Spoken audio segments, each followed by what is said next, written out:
যে কোনো অবস্থায় বাংলাদেশের পাশে চায়না দাঁড়াবে।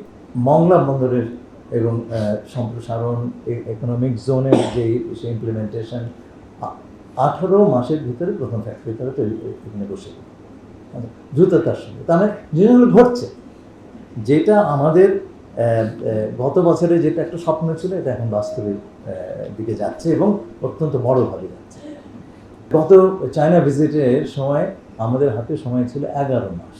আপনি মনে রাখবেন একটা দেশের সঙ্গে আরেকটা দেশের সম্পর্ক 11 মাস অত্যন্ত অল্প একটা সময়। এবার কিন্তু আমরা 5 বছর এবং তার বাইরে তাকিয়েছি। আমি বেইজিংয়ের দ্বিপাক্ষিক সফরে বেশ কয়েকটি উল্লেখযোগ্য কথা আপনাদেরকে জানিয়েছি, যেটা গত সফরে ছিল না। যেমন আমাদের পার্টনারশিপের প্রকৃতি, এটা আগে ছিল কম্প্রিহেন্সিভ স্ট্রাকচার কোঅপারেশন পার্টনারশিপ, ওই ধরনের নাম ছিল। এখন সেটা হয়ে আগে ছিল কম্প্রিহেন্সিভ স্ট্র্যাটেজিক কোঅপারেটিভ পার্টনারশিপ। এখন সেটা থেকে আমরা কমিউনিটি অফ শেয়ার ফিউচারে চলে গেছি, যেটা তার সবচাইতে ওপরে, এবং তারা এটা গ্রহণ করেছে। আচ্ছা, 2 নম্বর জিনিসটা হচ্ছে আগে বললাম আমাদের দুই দেশের যে রেগুলার সংলাপ, এটা হতো পররাষ্ট্র সচিবের লেভেলে, এখানে চলে গেছে ফরেন মিনিস্টার্স লেভেলে, পলিসি লেভেলে চলে গেছে। এটা বড় ধরনের একটা পরিবর্তন, যেটা আগে ছিল খুব অল্প দেশের সঙ্গে এটা হয়। তারপরে ধরেন 2+2 ডায়ালগ, এটা আমরা এক্সপ্লোর করি, কারণ আজকে যে ধরনের একটা ভোলাটাইল অবস্থা পৃথিবীতে, ফরেন পলিসি এবং স্ট্র্যাটেজিক ইম্পারেটিভস কিন্তু এখন যুক্ত হয়ে যাচ্ছে, এটা আপনি অস্বীকার করতে পারবেন না। যার কারণে তুরস্কের সঙ্গে আমরা 2+2 করছি। আচ্ছা, কারণ মিডল ইস্টে আমাদের যথেষ্ট পরিমাণ স্বার্থ আছে। তেমনি আমরা চীনের সঙ্গে এক্সপ্লোর করব, এখন এটা এক্সপ্লোরেটরি স্টেজে আছে। আমরা কোনো সিদ্ধান্ত এখনও সেভাবে নিইনি। তারপরে ধরেন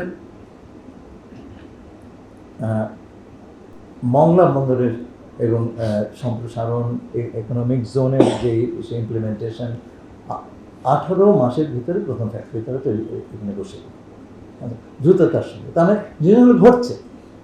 যেটা আমাদের গত বছরে যেটা একটা স্বপ্ন ছিল এটা এখন বাস্তবের দিকে যাচ্ছে এবং অত্যন্ত বড়ভাবে যাচ্ছে। 2 দেশের এক্সপার্টদের নিয়ে একটা আপনার টেকনিক্যাল আপনার ফিজিবিলিটি স্টাডি, এইটা এবার আমরা দুই পক্ষে রাজি হয়েছে, যেটা গতবারের কিন্তু সেই পর্যায়ে ছিল না। এবং চীন বলেছে যথাসাধ্য সহায়তা তারা এই প্রজেক্টে দেবে যদি ফিজিবিলিটি এটাকে জাস্টিফাই করে। তো এই যে বিস্তৃতি, একটা হচ্ছে বিস্তৃতি, প্রথম হচ্ছে লেভেল, এটা অনেক উচ্চতায় যাচ্ছে, অনেক গভীরে যাচ্ছে, অনেক বিস্তৃত হচ্ছে। তার প্রধান কারণ হচ্ছে যে আমাদের প্রধানমন্ত্রী উনি একটা 2/3 বিজয়ী একটি সরকারের নেতৃত্ব দিচ্ছেন। তার যে ভিশনটা সেটা আমরা পার্টির ভিশনে দেখেছি, এবার বাজেটের ভিতরে দেখেছি, এবং তার যে personal commitment to this relationship and to the people of Bangladesh, সেটা সম্পর্কে আর কোনো সন্দেহ নাই।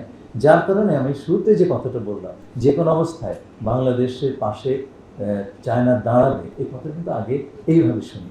তো এই যে সফরটাতে যে পার্সোনাল কেমিস্ট্রি থেকে শুরু করে বিভিন্ন সেক্টরে যে অনেক উচ্চতায়, অনেক গভীরে এবং অনেক বিস্তৃতভাবে কোঅপারেশনের কথা আমরা এনেছি, সেটা আগে হয়নি।